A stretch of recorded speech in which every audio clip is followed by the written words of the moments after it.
최근 강원도 횡성에서 AI가 발병했는데 이곳의 거위가 대구의 한 농장에 들어와 방역당국에 비상이 걸렸습니다. 구원파 소유의 땅인 안동의 한 폐교에 지하철 열차가 수십 량 방치되어 있는 것이 확인돼 용도의 의문이 제기되고 있습니다. 내년에 완공될 포항-울산 고속도로가 경주 외곽에 치우쳐 있는 데다 노선의 종점도 공단과 반대쪽에 있어 경주 지역의 산업 물류 분담에는 도움이 되지 않을 전망입니다. 혁신도시의 성공 방안을 찾기 위한 기획 혁신도시 상에게 듣는다. 오늘은 교통안전공단 이사장을 만나봅니다. 여러분 안녕하십니까? 6월 17일 화요일 아침 대구 MBC 뉴스투데이입니다. 네, 오늘 대구와 경북 지역은 구름이 많이 끼면서 종일 흐린 날씨를 보이겠습니다. 낮 최고 기온도 22도에서 27도의 분포로 어제보다 낮겠습니다. 정미호 기상캐스터입니다. 어제는 많이 더우셨죠? 오늘은 두터운 구름과 함께 흐린 하늘 보이며 더위가 주춤하겠습니다. 때문에 어제 32도까지 올랐던 대구의 낮 최고 기온은 27도로 어제보다 5도가량 낮은 기온이 예상되고요. 안동도 27도로 어제만큼 덥지는 않겠습니다. 하지만 주춤하는 더위도 잠시뿐, 내일부터는 다시 기온이 오르겠는데요. 당분간 30도로 웃도는 더운 날씨가 이어지겠고 내일 늦은 오후에는 산발적으로 빗방울이 떨어지는 곳이 있다는 점 참고하시기 바랍니다. 날씨였습니다. 대구에서도 고병원성 조류 인플루엔자 AI가 발생할 가능성이 높아졌습니다.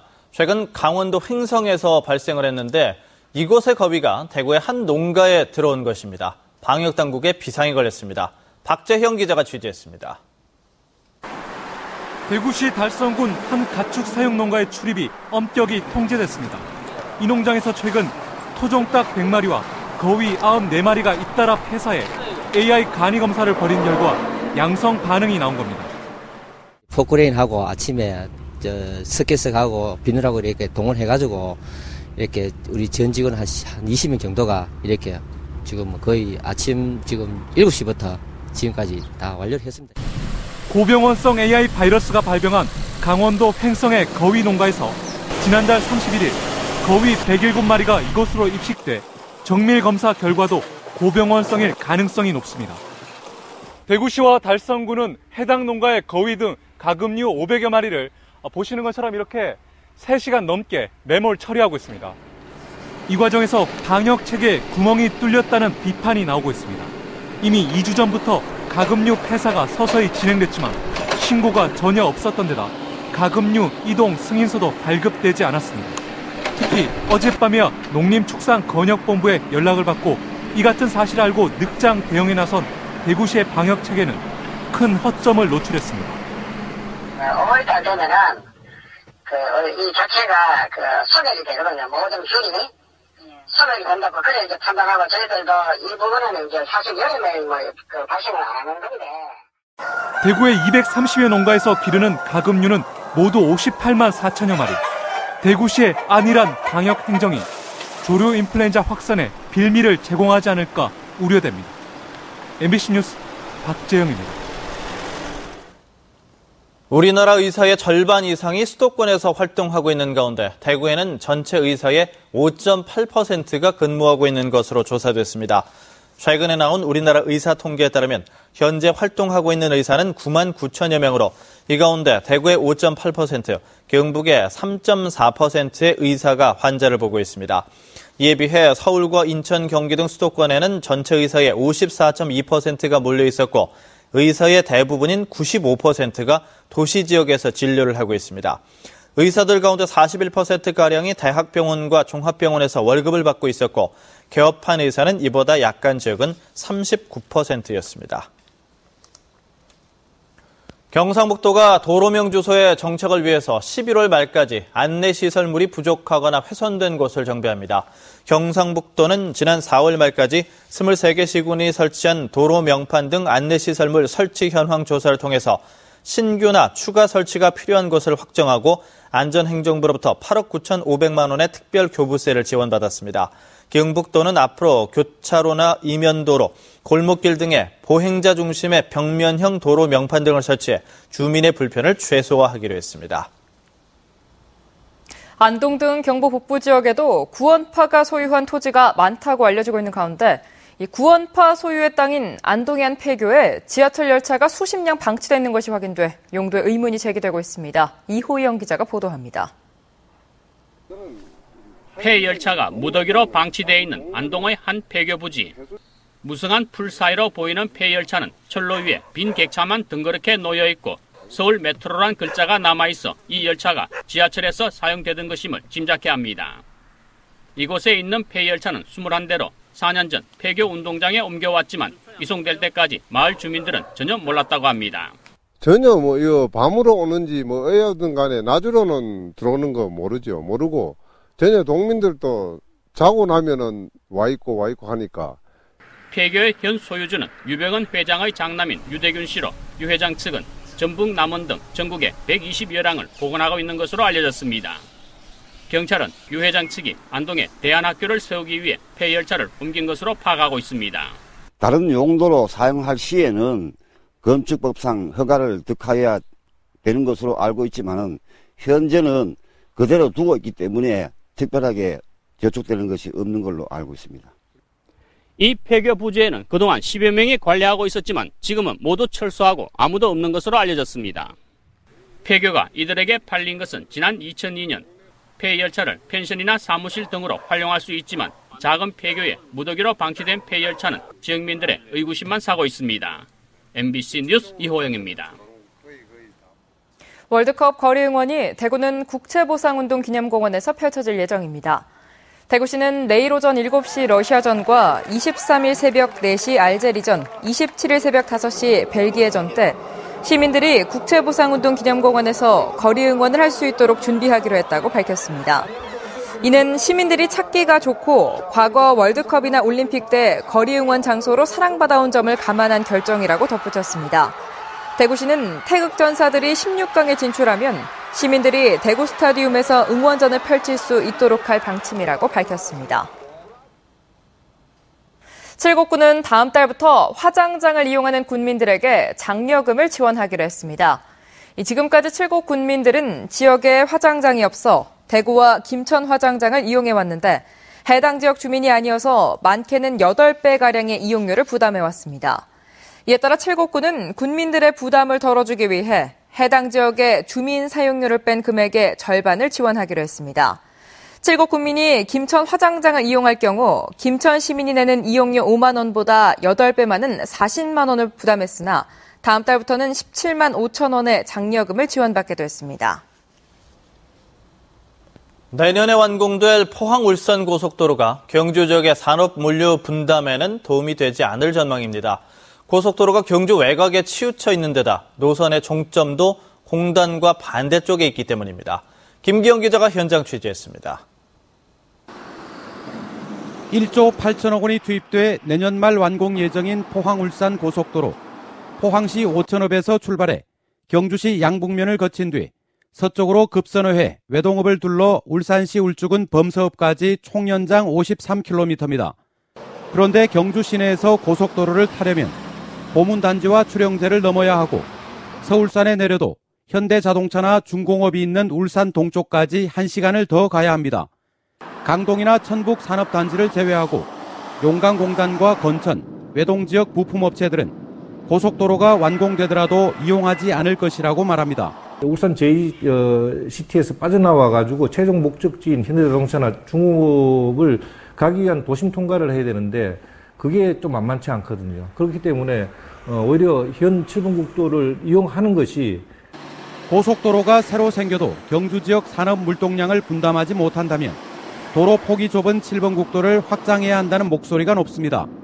경주는 연간 7, 80명으로 전국 최고 교통사고 사망도시라는 오명을 안고 있습니다. 여기보다 교통量아주 작은 영천, 언양 간 경부고속도로도 지금 확장을 하고 있는데 한국도로공사에서 확장하고 있지 않습니까, 지금. 그런데 국토교통부에서는 이것을 지금 방치하고 있는 그런 입장입니다. 이 구간은 하루 통행량이 4만 2천여 대나 되고 화물차가 전체 통행 차량의 절반에 이릅니다. 경상도권에 있는 7호선으로 따지면 부산 인근한 교통량 다음으로 울산에서 외동읍 구간이 두 번째로 많네요. 똑같은 7번 국도인데도 울산 구간은 8차선으로 넓혔습니다. 경주 구간도 확장이 시급합니다. 포항철강공단 산업물류도 고속도로를 이용한 다음 경주 외동에서 7번 국도로 통행할 가능성이 크기 때문입니다. MBC 뉴스 김기영입니다. 물산업 클러스터 조성이 추진 중인 대구국가산업단지의 관련 기업 유치 활동도 시작됩니다.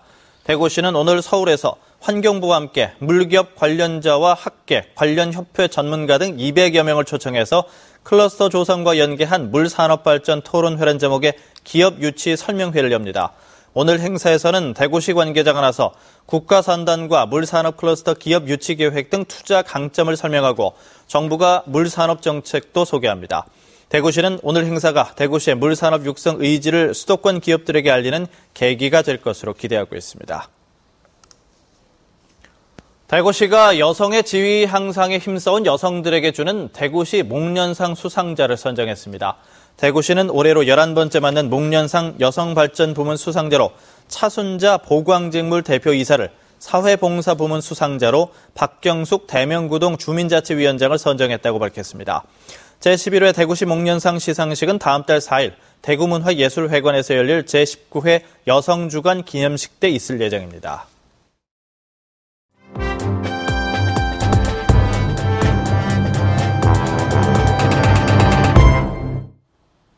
혁신도시의 성공과 지역발전 방안을 모색하기 위해 마련한 기획 시리즈 혁신도시 장에게 듣는다 순서입니다. 오늘은 김천 혁신도시로 가봅니다. 교통안전공단을 윤태호 앵커가 소개합니다. 자, 오늘 반갑습니다, 이사장님. 예, 반갑습니다. 예. 이 교통안전공단이 사실 어떤 업무를 하는지 잘 모르는 분들도 있을 것 같습니다. 간략하게 업무 소개부터 좀 부탁드리겠습니다. 교통 전반에 관한 안전 업무를 하고 있습니다. 항공, 철도, 도로 이 세 분야에 대해서 저희가 안전 업무를 하고 있습니다. 그 자동차 검사 업무가 있고 또 우리 자동차 관련해서 제작 결함 신고, 자동차 리콜, 급발진 이런 업무도 저희가 조사하고 담당을 하고 있습니다. 사실은 이 경북, 김천, 대구 지역이 교통사고율이 좀 전국적으로 볼 때 조금은 높은 편이에요. 그래서 이 지역을 교통안전 모범도시 플러스 교통 첨단 도시로 발전시켰으면 하는 생각을 갖고 있습니다. 다시 말씀드리면 첨단 교통 시스템을 접목시켜서 더 안전을 향상시키는 그런 것이 좋을 것 같습니다.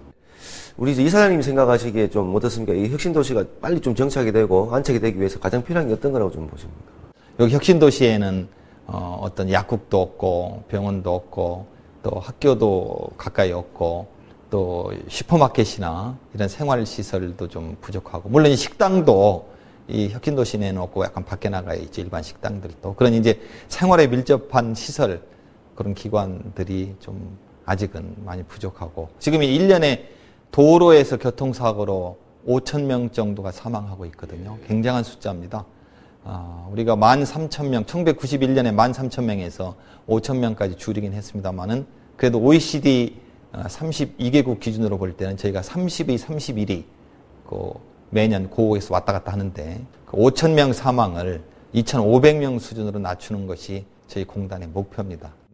저희 공단이 업무를 이제 교통안전 업무를 하는데 이게 국민의 생명을 지키는 일이지 않습니까? 근데 이거는 저희 공단 혼자의 힘만 가지고 되는 게 아니고 이제 경찰청, 이제 자치단체, 김천시라든지 대구시라든지 경북도에서 협조를 적극적으로 해주셔야만이 성과를 거둘 수 있어요. 정말 김천뿐만 아니고 경북 또 대구가 우리나라 최고의 안전도시로 거듭날 수 있기를 간절히 기대해 봅니다. 예, 저도 열심히 하겠습니다. 예, 오늘 말씀 감사합니다. 예, 감사합니다. 배움의 기회를 놓친 성인들에게 초등과정과 중등과정을 가르치는 내일학교가 4개에서 5개로 늘어납니다. 대구시 교육청은 올해 9월에 서구에 있는 달성초등학교에 초등과정인 내일학교를 새로 개설하고 신입생을 받습니다. 내일학교는 성인들에게 초등과정과 중등과정을 수업하고 정식으로 학력을 인정하는 학교로 지금은 초등 3개, 중등 1개 학교가 운영되고 있습니다. 대구시 교육청은 올해 신입생은 다음 달 7월 16일부터 31일까지 모집하고 초등 150명, 중등과정 120명을 모집합니다. 김천시는 주요 정책의 결정과 집행 과정을 투명하고 책임성 있게 추진하기 위해 정책 실명제를 시행하기로 했습니다. 이를 위해 지난 13일 김천시 15개 부서의 45개 사업을 실명제 중점관리 대상 사업으로 선정했습니다. 10억 원 이상 건설 사업과 5천만 원 이상 연구, 용역 사업, 1억 원 이상 복지 관련 사업 등을 중점관리 선정 기준으로 정했습니다. 선정된 사업은 시 홈페이지를 통해 사업 추진 과정과 실무자, 검토자, 결재권자의 실명을 주민들이 알 수 있도록 공개할 예정입니다.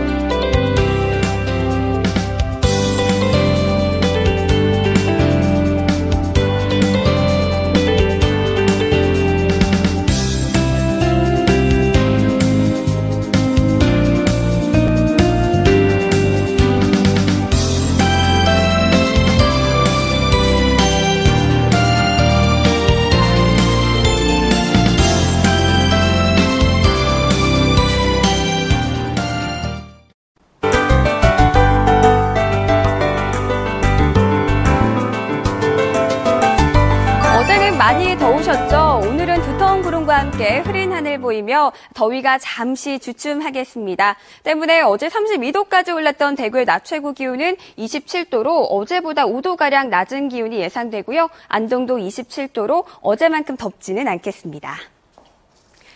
현재 전국적으로 구름이 두껍게 자리 잡고 있습니다. 오늘 우리 적은 동해상에 위치한 고기압의 가장자리에 들며 종일 흐린 하늘이 예상됩니다. 현재 대구의 기온은 23도로 어제와 비슷하고 낮 기온은 27도 예상됩니다. 김천은 19도 가리키고 있는데요. 대부분 지역 역시 한낮에는 27도에 머물겠고요. 북부 지역의 낮 최고 기온은 25도에서 28도 분포를 보이겠습니다. 바람이 약간 강하게 불 것으로 예상되는 경북 동해안 지역은 포항 22도 등으로 다른 지역에 비해 낮은 기온이 예상됩니다. 바다의 물결은 0.5에서 2m로 일겠습니다. 주 후반까지는 30도를 웃도는 더운 날씨가 이어지다가 주말이 되면 평년보다 조금 낮은 기온이 예상됩니다. 날씨였습니다.